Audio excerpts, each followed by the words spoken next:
ఈ చూసి చూసి కళ్ళు కాయలు కాయబట్టే చెప్పిన వాటికత్తే ఇంతంత ఏమైనా కూర పొయ్యి మీద వేసి సపరేట్గా ఉడికినాక ఇంత సద్దులు వారేసుకొని పోతే పొద్దుక మొక్కన ఇంటి మొక్కన రావచ్చు అనుకుంటే ఇంకా అత్తలేడు. ఇక నేను పోయి చిలకలు పడ్డాక అత్తడుగా వస్తుంది.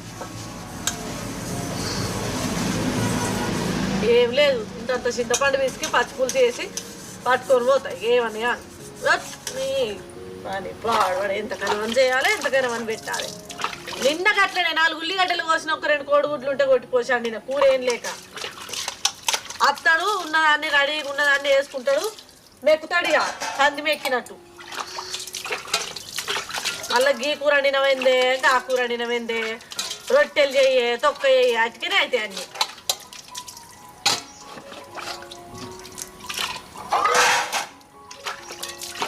చెప్ప పెట్టుకొని ఇంతంత మామిడికాయ తొక్కుంది సద్దులో వారేసుకొని పోతాయి. ఏం చెప్తా